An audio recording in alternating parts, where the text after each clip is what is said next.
What's going on, everybody? Rest in Peaches here with a brand new video, and today we're going to be talking about control decks and how to play them. Now, the thing about control decks is that you have to wait for your opponent to do things. Because I had someone in the comment section the other day on the black-blue archetype standard deck that I left up who said, "Hey, I'm new to Magic. Would you recommend this deck?" And I said, "Absolutely not, because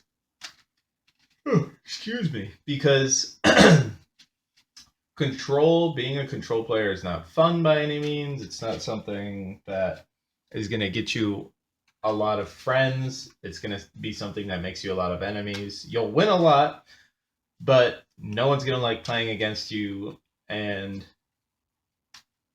you'll be the only one having fun because your deck works the way you want it to work." So let's go ahead, draw 7, Harsh Scrutiny, Evolving Wilds, Sunken Hollow, Transgress the Mind, a Swamp, Scatter to the Winds, and then a Fatal Push. So this is actually a really out of control hand for this deck specifically, because we'll play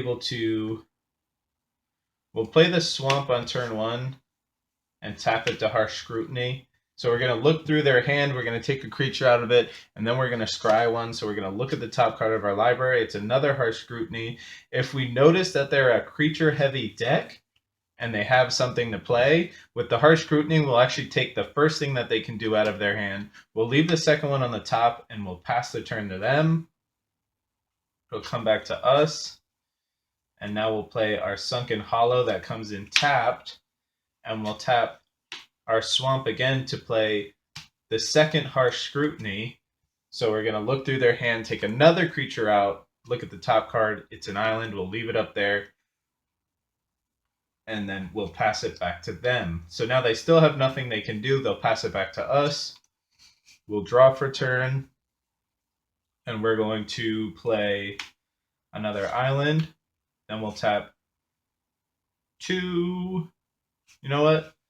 We're going to play on the safe side. We're just going to leave 3 open mana so that we have our Scatter to the Winds ready to counter anything that we want.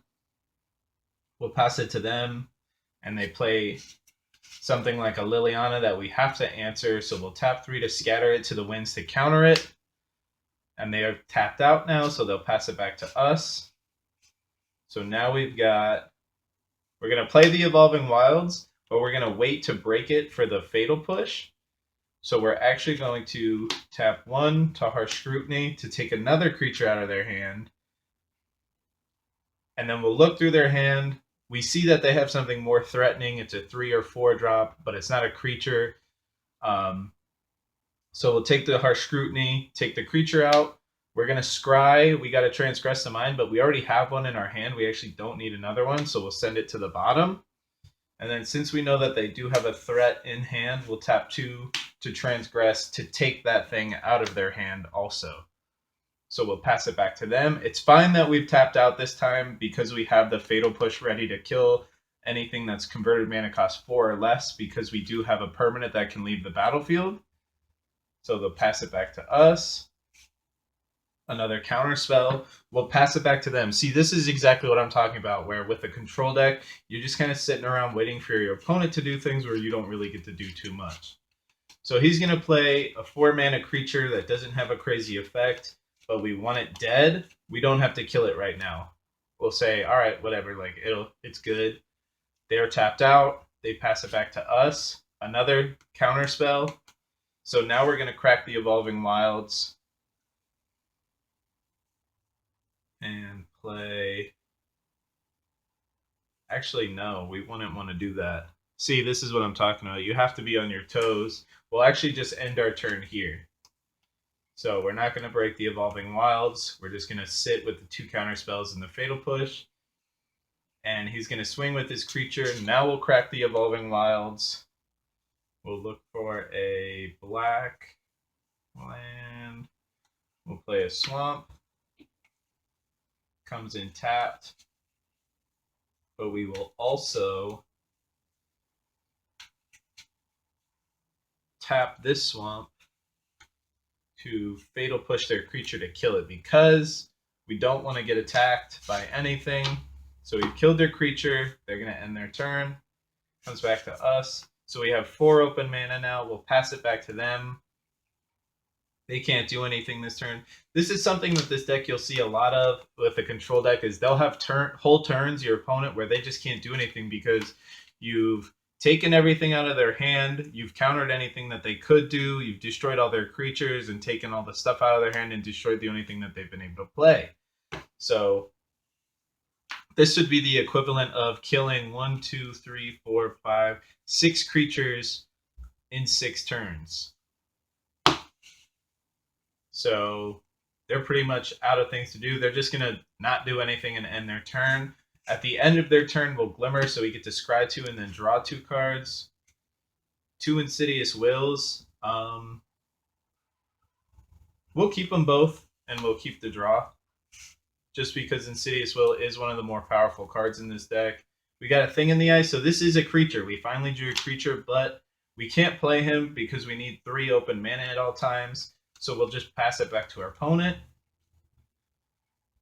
They're going to play something like Transgress the Mind on us. We'll tap 4 to Insidious Will to bounce it back to them. So we're going to Transgress them and take their thing out of their hand. And then they'll pass it back to us. So now we have 5 open mana. So now we can finally play. We'll tap 2 for our creature. Thing in the Ice. He enters with 4 counters. When the 4 counters are gone, you flip him, and to remove a counter, you cast an instant or sorcery spell. So from our hand right now, we can remove 3 counters from him just by casting the sorceries or instants. So we'll pass it back to them.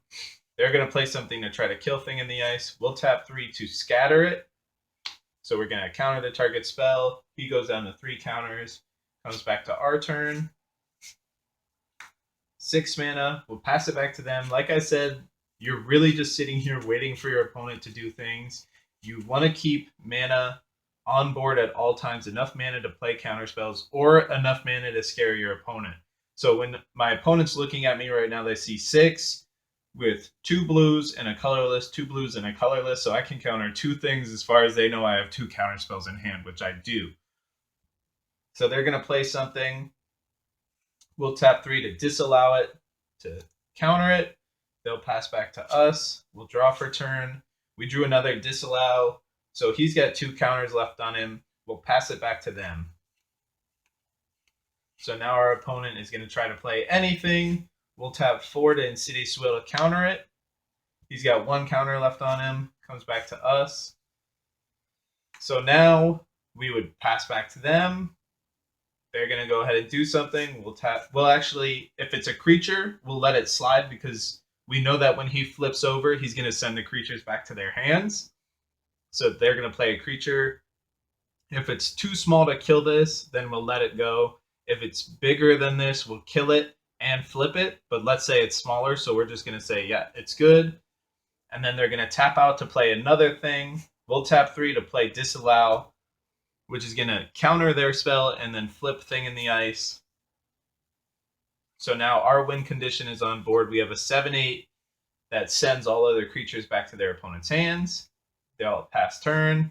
We drew a Transgress the Mind, so we'll tap 2 to Transgress the Mind to take anything out of their hand that could be a threat to Awoken Horror. And then we'll swing for 7. So you can see with a control deck, you're kind of just waiting for your opponent to do things so that you can counter it. So we've taken things out of their hand. We've countered things. We've looked through our decks. We've destroyed things on the board. So you can see when you're talking about the control archetype, that's really what it is. You're controlling the whole game. So we were able to counter 1, 2, 3, 4, 5, 6 things that they did. We countered 6. We were able to kill 1 thing that was on the board, and we were able to take 1, 2, 3, 4, 5 things out of their hands.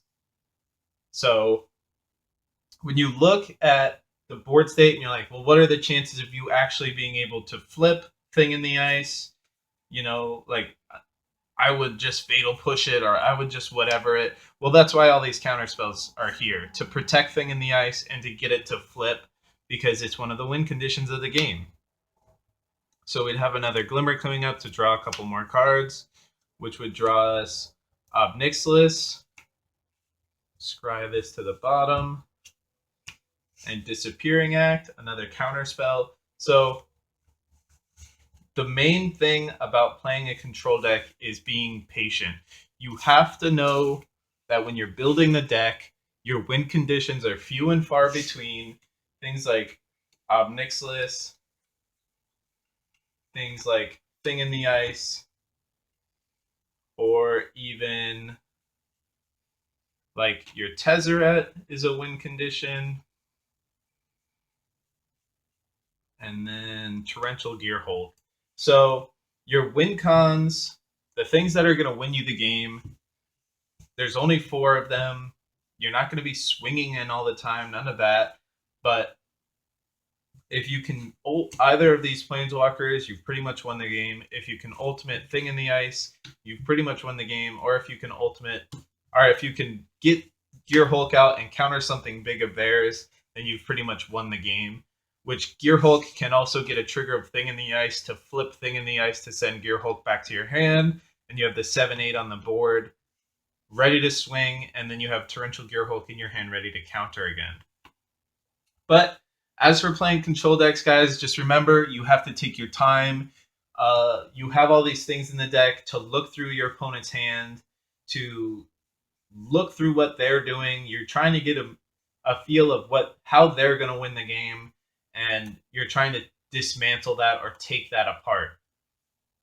So if you know for game 2 what their win condition is, then you know what you should be countering and what you shouldn't be countering, letting certain things slide that people think that you're going to counter because they're just trying to bait you out of countering.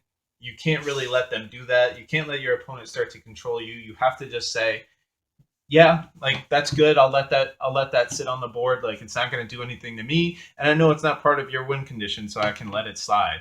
Which most opponents, older people who've played against counter decks, when they try to bait out a new counter player and it doesn't work, then you know the scoop is coming. They know the scoop is coming. So that's why your sideboard is ready with things like Gonti with the Death Touch and taking things from their library, the Lost Legacy to dismantle a combo deck if they have one, the Noxious Gear Hulks to kill things that come out on the board, the Dispels to play up against a deck that's like yours.